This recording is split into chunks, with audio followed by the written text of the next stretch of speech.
Welcome to my channel value সেকো। আমি doctor Nawaz Hossain.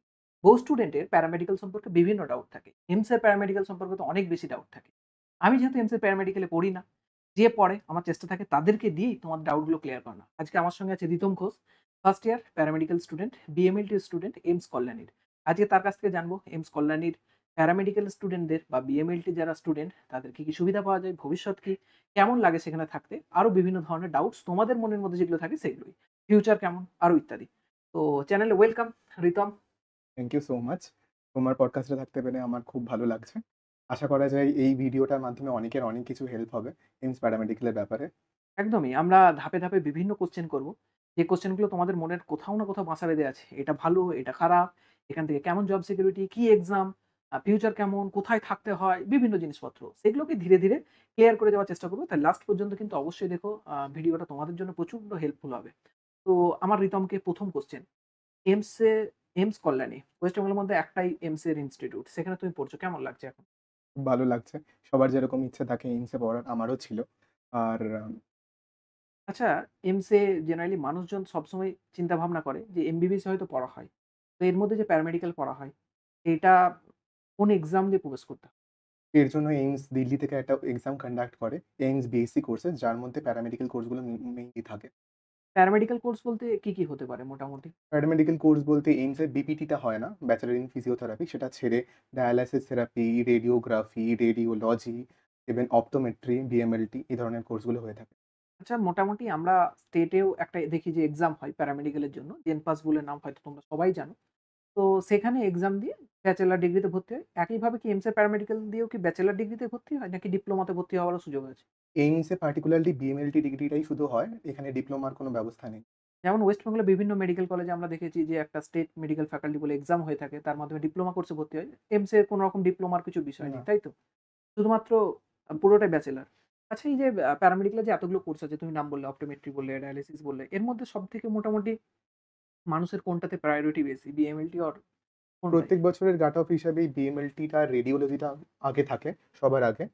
আ এবার বিভিন্ন সেটা ভ্যারি করে কার কেমন চয়েস সেই হিসাবে। মেক্সিমাম স্টুডেন্টের কি চয়েস থাকে? BMLT and radiology. যেটা নিয়ে আমরা আলোচনা করছিলাম যে এইমস তো ভারতবর্ষে অনেকগুলো আছে। ওয়েস্ট বেঙ্গলে একটা আছে, ঠিক আছে। তো এই এক্সাম দিয়ে মোটামুটি কটা এইমস আছে অল ইন্ডিয়া যেখানে ভর্তি হওয়া যাবে? অল ইন্ডিয়া টোটাল ১৯ টার কাছাকাছি এইমস আছে। তো সেখানে এইমস গুয়াহাটি আর কিছু, কিছু এইমস ছেড়ে প্রায় প্রত্যেকটা এইমস এর মধ্যেই প্যারামেডিক্যাল কোর্স আপাতত এভেইলেবল আছে। আমাদের কল্যাণী এমসে কবে থেকে মোটামুটি এটা চালু হয়েছে এটা প্যারামেডিক্যাল? আ বিগত ১ বছর, সরি, এটা বিগত ২ বছর আগে থেকে স্টার্ট হয়েছে। আমরা কল্যাণীর 2nd ব্যাচ। তোমরা ম্যাডাম। 2nd batch. তোমরা অ্যাডমিশন নিয়েছো হচ্ছে নিট ২০২৪ যে বছর হয়েছে। মানে ২০২৪ সেশন, তাই তো? হুম। আচ্ছা, একটা জিনিস বলি যে বহু স্টুডেন্টের তো সবসময় টার্গেট থাকে যে নিট আগে দেব, তারপর প্যারামেডিক্যাল এর কোনো এক্সাম দিয়ে প্রবেশ করব। তো তোমার স্টোরিটা একটুখানি শোনাও। তোমার কি ইচ্ছা ছিল? আমি ২০২২ এ এইচএস পাস করি। তো তারপর আমি ফার্স্ট বার ড্রপ দিই। সেইবার কোচিং নিই অ্যান্ড ২০২৩ এ নিট আবার দিই। তো সেই বছর আমার মার্কসটা একটু কম থাকার কারণে আমার হয় না। দেন ২০২৩ এ আমি আবার ড্রপ নেওয়ার সিদ্ধান্ত নিই। দেন আমি ২০২৪ এ এসে আ আবার এইমস প্যারামেডিক্যাল এক্সামটার ব্যাপারে জানতে পারি। ফর্ম ফিল আপ করি, নিটেরও ফর্ম ফিল আপ করেছিলাম যথারীতি। তো নিটের কাট অফ হাই যাওয়ার কারণে আমি আর ড্রপ না নেওয়ার সিদ্ধান্ত নিই। আর এইমস প্যারামেডিক্যালটা চয়েস করি নিই। নিট ২০২৪ এর মার্কস কত ছিল? আ 540। 540। তা মোটামুটি ওই বছর প্রায় ১০০ নাম্বার কাট অফ এর থেকে কম। আচ্ছা, এই বছরে যে সমস্ত স্টুডেন্টরা নিট দিয়েছে, রেজাল্ট বেরিয়ে গেছে। কিছুদিন পর এইমস প্যারামেডিক্যাল এর এক্সাম। অনেকজন ভাবছে এক্সাম দিতে যাবো কি দিতে যাবো না। এক্সাম দেবই না। এরকম বহু স্টুডেন্টের ভাবনা চিন্তা থাকে যে ড্রপ নিয়ে নেব। তুমি সেই মুহূর্তে এরকমটা কেন ভাবলে না যে আমিও এক্সাম দেব না, আরেক বছর এক্সট্রা ড্রপ নিই? আমার আগে ২ টো ড্রপ ছিল। আর দ্বিতীয় কথা, আমার মনে হয়েছিল যে কম্পিটিশনটা অনেকটাই বেশি সিটের থেকে। পার্টিকুলারলি আমার মনে হয়েছিল। তো সেই ক্ষেত্রে আমি আর রিস্ক নিতে চাইনি। আচ্ছা, এই বছরে যে কাট অফটা হঠাৎ করে তোমাদের থেকে মানে ড্রপ করতে চলেছে। তো সেই ক্ষেত্রে বহু স্টুডেন্ট হয়তো যদি ৫১০ এর কাছাকাছি কাট অফ যায়, বহু স্টুডেন্ট যারা হয়তো ৪০০ ৪৫০ পাচ্ছে তাদের যদি দুটো ড্রপ হয়ে যায়, কি সিদ্ধান্ত তোমার কি মনে হয় যে প্যারামেডিক্যাল এ আসাটা বেস্ট নাকি আবার ট্রাই করা উচিত? আমার পার্টিকুলারলি মনে হয় যে যখন একটা ড্রপ নেওয়া যেতে পারে বা মেক্সিমাম ২ টো ড্রপ, কিন্তু ২ টোর বেশি ড্রপ নেওয়া উচিত নয়। পার্টিকুলারলি সে যদি খুব কনফিডেন্ট না হয় তখন।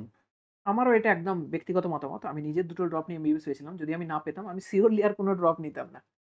দুটো ড্রপ পর্যন্ত ইটস ওকে। তারপরে কোনো না কোনো একটা লাইন পাওয়া যাবে। আমরা যেমন প্যারামেডিক্যাল নিয়ে আলোচনা করছি, এটা নিয়ে প্রচুর ফিউচারে রাস্তা আছে যেগুলো ধীরে ধীরে আমরা আলোচনার দিকে যাব। তো তোমার কি মনে হয় ২ টো ড্রপের বেশি যারা এখন ভাবছে যে আবার একটা নেব, সে যদি খুব ৪ টে কনফিডেন্ট না হয় তাহলে নেওয়া ঠিক নয়। হয়তো যে স্টুডেন্টের ৫, ১০, ১৫ নাম্বার হয়তো কম ৪৮০ অ্যাবভ পেয়েছে, আমি তাদেরকে বলব যে ড্রপ নাও একটা। তার থেকে যদি নিচে থাকে ১০, ১৫, ২০ নাম্বারের রেঞ্জের বাইরে ৫০, ১০০, ১৫০ নাম্বার কম, আমার মনে হয় না নেওয়াটা উচিত। এইমস প্যারামেডিক্যাল এক্সাম আছে কিছুদিন পরে। তোমরা ওগুলোতে অবশ্যই অ্যাপিয়ার করো এবং যদি চান্স পাও পড়তে পারো। এইমস কলোনিতে আসলে রিদমের সঙ্গে তোমাদের দেখা হবে। তো মোটামুটি আমরা নিট, জার্নি বা ড্রপ নেওয়া উচিত কিনা এটা নিয়ে ডিসকাস করলাম। এবার আমরা ব্যাক টু দ্য প্যারামেডিক্যাল এ আসি। প্যারামেডিক্যাল আমাদের ওয়েস্ট বেঙ্গলে ২ রকম ভাবে তাহলে এখন হয়। যেহেতু এইমস কল্যাণী হয়ে গেছে, এইমস এ প্যারামেডিক্যাল হয়, আরেকটা হচ্ছে স্টেটে হয়। স্ট্রেট। আচ্ছা, এইমস প্যারামেডিক্যাল আর স্টেট প্যারামেডিক্যাল দুটোর মধ্যে কি বেসিক পার্থক্য মানুষকে তুমি বোঝাবে? যদি এক্সামের বেসিসে বলা যায় তাহলে এইমস-এর প্যারামেডিক্যালে জেনারেল নলেজ আর ইংলিশটা থাকে না। কিন্তু স্টেট প্যারামেডিক্যালে জেনারেল নলেজ আর ইংলিশটা থাকে। বাকি ফিজিক্স, কেমিস্ট্রি, বায়োলজি তো থাকেই। আচ্ছা, যেরকম নিটের সিলেবাস থাকে। এক্সাম নিয়ে ডিটেইলস এ যেহেতু বলতে হবে, আমার মনে হয় একটা সেপারেট আলাদা ভিডিও বানিয়ে দিলে বেটার হয় না? হুম, আচ্ছা, ঠিক আছে। তাহলে কিছুদিন মধ্যেই হয়তো রিতমের একটা ভিডিও আসবে। হয়তো ১০-১৫ দিন আমার পরে চ্যানেলে তোমাদের অলরেডি একটা ভিডিও এভেইলেবলও আছে। তোমরা দেখতে পারো। রিতমের চ্যানেলটা ডেসক্রিপশন বক্সে এবং ক্যাপশনেতেই লিংক দেওয়া থাকছে। তোমরা সেখান থেকে গিয়ে প্যারামেডিক্যাল সম্পর্কে বিভিন্ন দেখতে পারো। তবে কিছুদিন পরেই একটা স্ট্র্যাটেজি রিলেটেড ভিডিও আমাদের চ্যানেলেই আসবে। সেখান থেকে তোমরা ১ সপ্তাহ বা ১০ দিনের মতো দেরি আছে। সেখান থেকে তোমরা তোমাদের একটা এক্সামের মোটামুটি একটা প্ল্যানার বানাতে পারো। এবার আমরা ফিরে যাই যে এক্সাম তো আলাদা, ঠিক আছে। এবার মেইন ডিফারেন্সটা হচ্ছে এইমস প্যারামেডিক্যালটা সিবিটি মোডের এক্সাম, কম্পিউটার বেসড পুরো। কিন্তু জেনপাসটা OMR based pen paper mode exam. যেমনভাবে নিট এক্সাম হয় সেরকম ভাবে, তাই তো? আচ্ছা, ২ নাম্বার ডিফারেন্স এ আসি যে এইমস এর পড়াশোনার কারিকুলাম আর স্টেট হচ্ছে প্যারামেডিক্যাল এর পড়াশোনার কারিকুলাম দুটো কি সিমিলার নাকি ডিফারেন্স আছে? কিছুটা ডিফারেন্স রয়েছে uh in case of the academic and lab works এর। তো আ টেটে যে প্যারামেডিক্যালটা হয় সেখানে ল্যাব ওয়ার্কের উপর বেশি ফোকাস করা হয়। রেদার দ্যান একাডেমিকস ওখানে ক্লাস অতটা বেশি হয় না অ্যাকর্ডিং টু মাই নলেজ। আর এইমস-এ একাডেমিক্স এর উপর বেশি ফোকাস করা হয়। ল্যাব ওয়ার্কও হয়, পোস্টিংও হয়। কিন্তু যে ক্লিনিক্যাল এক্সপোজার এর পাশাপাশি থিওরি পার্টটাতেও ভালো করে ফোকাস করা হয়। তোমাদের তাহলে কি রেগুলার কলেজ যেতে হয় নাকি ছুটি-টাটি পাওয়া যায়? আমাদের 75% অ্যাটেন্ডেন্স ম্যান্ডেটরি এবং তার মধ্যে ক্লিনিক্যাল লিভ বিভিন্ন জিনিসপত্র থাকে। তাও 75% অ্যাটেন্ডেন্স ম্যান্ডেটরি। তোমাদের এইমস কল্যাণীর ক্ষেত্রে পার্টিকুলারলি থাকার জন্য প্যারামেডিক্যাল এর কোনো হোস্টেল ক্যাম্পাসের মধ্যেই আছে নাকি বাইরে? আমাদের কোনো হোস্টেল এভেইলেবল নেই এইমস কল্যাণীর জন্য। কিন্তু কিছু কলেজ হোস্টেল অ্যালট করে যেরকম ভুবনেশ্বর, পাটনা। এটা তার কলেজ টু কলেজ তার ডিপেন্ড মানে করে। এটা একটা জিনিস ক্লিয়ার করে দিই। বহু মেডিকেল কলেজ আছে যেখানে স্টেট প্যারামেডিক্যাল পড়ানো হয়। যেমন আমাদের কলেজের কথাই বলছি, জেএনএমএইচ।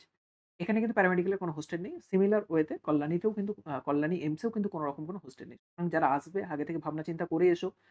কারণ হোস্টেল ফ্যাসিলিটি কিন্তু পাবে না। তোমাকে বাইরে কোনো রুম ভাড়া নিয়েই তোমাকে ম্যানেজ করে থাকতে হবে। এটা তো মোটামুটি কলেজ রিলেটেড বিষয়গুলো গেল। এবার আমরা একটুখানি আসি ফিউচার রিলেটেড বিষয় যেগুলো। সেটা হচ্ছে যে ২ টো প্যারামেডিক্যাল এর ডিগ্রি। একটা হচ্ছে ব্যাচেলর, একটা হচ্ছে ডিপ্লোমা। তুমি বললে কল্যাণী এইমস এ ডিপ্লোমার বা এইমস এ ডিপ্লোমার কোনো বিষয় নেই। তাও একটা বেসিক জাস্ট বলো ব্যাচেলর ডিপ্লোমার মধ্যে কি পার্থক্য? তো ব্যাচেলরটা হয় সাধারণত ২ বছরের কোর্স আর ডিপ্লোমাটা ৩ বছরের। তো ব্যাচেলরটা আগে গিয়ে একাডেমিক কেরিয়ারের জন্য ভীষণ ভালো। কারণ ডিপ্লোমার ক্ষেত্রে আমাকে আবার সেই ব্যাচেলর করতে হবে দেন এমএসসি করতে পারি। কিন্তু যদি সে মনে করে যে আমার এজটা অনেক বেশি, তো সেক্ষেত্রে আমার জব স্কোপটা দরকার সেক্ষেত্রে সে ডিপ্লোমা করতে পারে। কিন্তু সে যদি লং রানে ভাবে যে আমি একাডেমিক লাইন নিয়েও এগোবো কিংবা এখন বিএমএলটিটা এইমস এ বেশি প্রেফারেবল জবের ক্ষেত্রেও। লেখা থাকে যে BMLT desirable but DMLT candidate eligible. সেক্ষেত্রে বিএমএলটি-টা করাটাই বেটার। খুব যদি কোনো প্রবলেম না থাকে বা কন্ট্রাডিকশন না থাকে। আচ্ছা, এবার আমরা একটা জিনিস আছে সেটা হচ্ছে বিএমএলটি সিলেবাস কেমন থাকে? কি জিনিসপত্র পড়তে হয়? বিএমএলটি-তে মূলত অ্যানাটমি, ফিজিওলজি, বায়োকেমিস্ট্রি, ফার্মাকোলজি থাকে। দেন কমিউনিটি মেডিসিন থাকে, ব্লাড ব্যাংকিং। মূলত ল্যাব রিলেটেড জিনিসপত্রগুলো বেশি থাকে। প্যাথোলজি অ্যান্ড বায়োকেমিস্ট্রিতে বেশি ফোকাস করা হয়। তাছাড়াও ফার্মা, অ্যানাটমি, ফিজিওলজি সবকিছুই পড়তে হয়। টোটাল বিএমএলটি এমসএ তে কত বছরের কোর্স হয়? কত বছর পড়াশোনা করতে হয়? আমাদের ৩ বছরের একাডেমিক কোর্স থাকে আর ১ বছরের ইন্টার্নশিপ থাকে। এই যে ইন্টার্নশিপ যখন থাকে তখন কি কোন রকম কোন স্টাইপেন্ড প্রোভাইড করা হয়? যেমনভাবে স্টেট যে কলেজগুলো সেখানে এই বছর থেকে মুখ্যমন্ত্রী ঘোষণা করেছেন যে 10,000 করে পাবে আই থিংক। এরকম কিছু একটা ঘোষণা হয়েছে। তো তোমাদের এইমস আ কোন রকম কোন স্টাইপেন্ড প্রোভাইড করে কি? আমাদের এইমস মান্থলি ৳১০,৫০০ করে স্টাইপেন্ড প্রোভাইড করে ডিউরিং ইন্টার্নশিপ অ্যান্ড সেটা বাড়তে পারে। এখনো অবধি ১০,৫০০ ই মোটামুটি একটা ইনফরমেশন আছে। এরপরে বিভিন্ন মানুষের ডাউট থাকে যে প্যারামেডিক্যাল আমি পড়ে নিলাম, ইন্টার্নশিপ করে নিলাম সব ঠিক আছে। এরপরে জব কি পাবো? ফিউচার সিকিউরিটির ব্যাপারটা কি? এইমস কল্যাণী বা যেকোনো এইমস থেকে যদি কেউ প্যারামেডিক্যাল পড়ে তার ক্ষেত্রে ফিউচার প্ল্যান গুলো কি থাকতে পারে? তো মূলত বিএমএলটি পড়ার পর মানুষের একটা ভুল ধারণা থাকে যে আমি এইমস থেকে পড়লে এইমসেই জব পাবো। সেক্ষেত্রে দুটো ক্রাইটেরিয়া থাকে যে তুমি এক্সাম দিয়ে কন্ট্রাকচুয়াল কিংবা পার্মানেন্ট জব পেতে পারো ল্যাবে। আর না হলে তুমি যেকোনো মেডিকেল কলেজে বা যেকোনো ইনস্টিটিউটে তুমি মাস্টার্স কমপ্লিট করে দেন পিএইচডি একাডেমিক ক্যারিয়ারে যেতে পারো। এটা মানুষ টু মানুষ ভ্যারি করে যে যেরকম করবে। আচ্ছা, তো একটা হচ্ছে একাডেমিক আর একটা হচ্ছে ল্যাব রিলেটেড। ল্যাব রিলেটেড যদি কেউ জব করতে চায়, তাকে কোন এক্সাম পার্টিকুলারলি দিতে তাকে হবে? এইমস এর জন্য এক্সাম একটা হয় প্রত্যেক বছর ওটা দিতে হয়। সেটা থ্রুতে contractual and permanent both job পাওয়া যায়। প্রত্যেক বছরই কি এক্সামটা হয়? তার মানে জব অ্যাভেইলেবিলিটি কিন্তু যথেষ্ট রয়েছে। প্রত্যেক বছর যখন কোনো এক্সাম হয়, তার মধ্যে নির্দিষ্ট সংখ্যক তো চাকরি তো পাচ্ছেই। যেটা আমাদের ওয়েস্ট বেঙ্গলের ক্ষেত্রে কি দেখা যায়? চাকরিই নেই। সেটা তো এখানে তো প্রত্যেক বছর চাকরির একটা সুযোগ দেয়। তাই একটা জিনিস ক্লিয়ার করে দিই, যারা শুধুমাত্র এইমস থেকে প্যারামেডিক্যাল পাস করছে, তারা নয়, যারা স্টেট থেকে পাস করছে তারাও কিন্তু এক্সামটাতে অ্যাপিয়ার হতে পারে। সুতরাং এইমস থেকে পাস করলে তোমার কাছে একাডেমিক বেনিফিটটা থাকবে, ভালো করে পড়াশোনা করবে, এক্সামে চান্স পাওয়ার চান্সটা বেশি। স্টেট থেকে পড়াশোনা যদি তোমার ভালো না হয়, তাহলে চান্স পাওয়ার চান্সটা কম একটুখানি। কিন্তু এই এইমস এর যে এক্সামটা হয় চাকরির জন্য, এটা কিন্তু সবাই এলিজিবল, সবাই দিতে পারবে। আর এইমস থেকে যদি পড়াশোনা করো, তোমার একাডেমিক ব্যাকগ্রাউন্ড ভালো থাকলে তুমি চাকরি নরমালি পেতেই পারো। চাকরি কিন্তু রয়েছে, চাকরি যে নেই এইরকমটা নয়। এবার চাকরি যখন আছে তার মানে বেতন তো বিষয়টা রয়েছে। তাহলে বেতন কেমন হয়ে থাকে? যারা কন্ট্রাকচুয়াল জব করে মূলত এইমস এ, তো তাদের লেভেল 5 এর কাছাকাছি স্যালারি তারা পায়। সেটা 40,000 বা সামথিং সেটা year to starting year depend salary. করে। স্টার্টিং স্টার্টিং সেলারি বলো। Salary 30 to 40,000 as contractual. আর যদি সেটা পার্মানেন্ট সিনিয়র কেউ হয় তাহলে তার লেভেল 7 এর কাছাকাছি 80,000 এর up basics as a basic pay. আচ্ছা, কন্ট্রাকচুয়াল আর এই পার্মানেন্ট সিনিয়র এর বিষয়টা একটুখানি যদি ক্লিয়ার করে বলো। এইমস এর এক্সাম দেওয়ার পর মূলত ২ ধরনের পোস্ট হয়। একটা হচ্ছে কন্ট্রাকচুয়াল, একটা পার্মানেন্ট। তো গ্রুপ বি আর সি এর পোস্টগুলো মূলত কন্ট্রাকচুয়াল হয়। কন্ট্রাকচুয়াল জবের ক্ষেত্রে মূলত কিছু জায়গায় এরকমও আছে যে এক্সাম দিতে হয় না। তো সেগুলো কন্ট্রাকচুয়াল হয়। এইমস এর কিছু পোস্ট বেরোয় ল্যাব টেকনিশিয়ান এর জন্য। কিন্তু এক্সাম দিয়ে যারা আসে তার মধ্যে 80 to 90% পোস্টই পার্মানেন্ট। যেখানে সেলারিটাও একটু বেশি হয় লেভেল 5 এর কাছাকাছি। আচ্ছা, এই পার্মানেন্ট এর জন্য কিছু আলাদা অভিজ্ঞতা বা কিছু এক্সট্রা কিছু লাগে কি? এইমস মূলত যেগুলো আ এইমস নিজের প্রসপেক্টাসে মেনশন করেছে এক্সামে যে কিছু জায়গায় 1 ইয়ারের এক্সপেরিয়েন্স লাগে। আবার কোনো জায়গায় এক্সপেরিয়েন্স না থাকলেও চলে। শুধু ডিগ্রি হলেও হয়। আচ্ছা, তার মানে মোটামুটি একটা ক্লিয়ার ধারণা এখানে রেখো যে কোনটা কন্ট্রাকচুয়াল আর কোনটা পার্মানেন্ট। যখন ফর্ম ফিল আপ হবে ঐরকম রিলেটেড কিছু বিষয় থাকবে কোনদিন ভবিষ্যতে, ওগুলো নিয়ে আমরা ডিসকাস করব। আচ্ছা, এটা তো মোটামুটি ল্যাব রিলেটেড গেল। ঠিক একাডেমিক এর জন্যও কি সিমিলার জিনিস? ক্লিনিক্যাল টিউটর বা বিভিন্ন ধরনের জব যে হয়ে থাকে বিএমএলটি থেকে এটার? মূলত বিএসসি করার পর এমএসসি কোর্সেস এর একটা এক্সাম কন্ডাক্ট করে এইমস দিল্লি। তো সেখানে কিছু কোর্স পড়া যায় যেরকম MSc medical pharmacology, MSc anatomy, biochemistry সেরকমই সবকিছুই এই ফিজিওলজি। বিএমএলটি থেকে যাওয়া যায়, বা অন্য যেকোনো ডায়ালিসিস যদি কেউ করে সেখান থেকে কি যেতে পারবে? আম সেই ব্যাপারে আমার অতটা ধারণা নেই। তবে যেরকম ওটিটি টেকনিশিয়ান যারা হয়, তারা অ্যানাস্থেশিয়ার উপর স্পেশালাইজেশন করতে পারে। ঠিক সেরকম বিএমএলটির একাডেমিক ক্যারিয়ারটা একটু বেশি অন্য স্ট্রিমের থেকে। সাবজেক্টের জন্য বেশি হয়। তাই তো? তাহলে মোটামুটি এতগুলো সাবজেক্টে যদি কেউ MSc in medical biochemistry, MSc in anatomy বা রিলেটেড যে সাবজেক্টগুলো রয়েছে সেখান থেকে পড়ে, তারপরে সে ক্লিনিক্যাল টিউটরের ইন্টারভিউ দিয়ে সেখান থেকে জব পেতে আর পারে। এই এক্সামটা বিএসসি ব্যাকগ্রাউন্ডে যে কেউ দিতে পারে। বিএসসি বোটানি, জুওলজি সে যদি বিএসসি ব্যাকগ্রাউন্ডের হয়, সেও এমএসসি এক্সামটা দিতে পারে। সেটার কোনো বাধ্যবাধকতা নেই। বায়োটেকনোলজির হলেও সে দিতে পারবে। কিন্তু কিছু কোর্সেস আছে যেরকম MSc MLT pathology, MSc MLT microbiology সেগুলোতে মাইক্রোবায়োলজি অ্যান্ড প্যাথোলজিতে কোনো স্পেসিফিক মেডিকেল কোর্স হয় না। যেহেতু এটা এমবিবিএস এ বেশিরভাগ ফোকাস করা হয়। তো সেই কোর্সগুলোতে এমএলটি করাটা বাধ্যতামূলক। কারণ ওখানে সেটা এমএসসি এমএলটি হয়। তো সেক্ষেত্রে তারা এক্সপেক্ট করে যে তোমার বিএমএলটিতে মোটামুটি একটা জেনারেল নলেজ আছে। এবার আমি তোমাকে এই জিনিসটা জিজ্ঞাসা করি যে তুমি যেই নলেজ গুলো শেয়ার করলে, এগুলো কি তোমার পূর্বে জানা ছিল তুমি যখন বিএমএলটি তে অ্যাডমিশন নাও? একদমই নয়। যখন আমি বিএমএলটিতে অ্যাডমিশন নিলাম তখন আমি বিএমএলটি সম্বন্ধে ১০ থেকে ২০% জানতাম, সরি 10 to 20% জানতাম। বাকিটাই আমার কলেজে ৬-৭ মাস জানতে লেগে গেছে আমার। তাহলে মোটামুটি ফিউচার সম্পর্কে কি, কি হতে পারে? কেমন ধরনের পার্সপেক্টিভ? আই থিংক তোমাদের মোটামুটি ক্লিয়ার করেছি।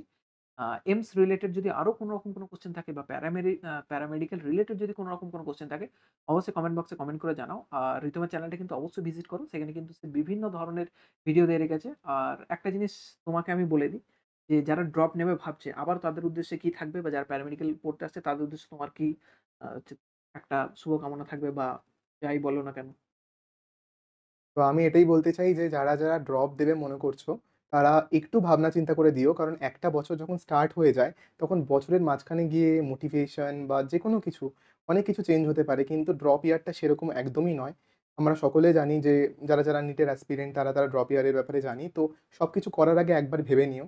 আর প্যারামেডিক্যাল ফিল্ডে আসার জন্য আমি বলব যে এটা প্যারামেডিক্যাল ফিল্ডে আসার আগেও একটু ভেবে নিও যে তোমার ফিল্ডটা পছন্দ কিনা। কারণ পরে গিয়ে প্রবলেম হলে সেটাও তোমার একটা বছর নষ্ট হবে। তো যেটা তুমি করবে সেটা অবশ্যই ভাবনা চিন্তা করে করো। আর বর্তমানে YouTube এর মধ্যে প্রচুর গাইডেন্স রিলেটেড ভিডিও আছে। আমরাও বানাই। বহু স্টুডেন্ট আছে, বহু টিচার্স আছেন, বহুজন ভিডিও বানিয়ে থাকে। তোমাদের যদি কোনো রকম কোনো কিছু ডাউট হয়ে থাকে বা কারো সঙ্গে কনট্যাক্ট করতে পারো, তাদের ভিডিও দেখতে পারো। অথবা সবথেকে বড় জিনিস তোমার মন কি বলছে সেটাকে নিয়ে একটু জিজ্ঞাসা করে নিও। দিন শেষে তোমার মন যদি স্যাটিসফাইড না হয় তাহলে তো হবে না। সোসাইটি স্যাটিসফাইড হোক না হোক সেটা পরের জিনিস। তোমার মন কি চাইছে আগে দেখো। তোমার যেন মনে হয় যে আরেকবার যদি আমি চেষ্টা করতাম হয়ে যেত। যেমন ওই এমএস ধোনি সিনেমায় যেমন আছে না যে ও মানে ক্রিকেট ছেড়ে টিকিট কাউন্টারের মানে টিকিট কালেক্টরের কাজ শুরু করে। তারপরে ওর মনে হলো হঠাৎ করে যে আমি আরেকবার ট্রাই করে দেখি। সব ছেড়ে চলে এলো। ওই সুযোগটা সবার জীবনে কিন্তু আসে না। তুমি একবার ভর্তি হয়ে গেলে তুমি ভেবো না যে আমি ছেড়ে চলে গিয়ে আবার নিট দিতে পারবো। সুতরাং ডিসিশনটা একটু ভালো করে নিও। হ্যাঁ, তুমি ছেড়ে যেতে পারো তোমার ইচ্ছা থাকলে।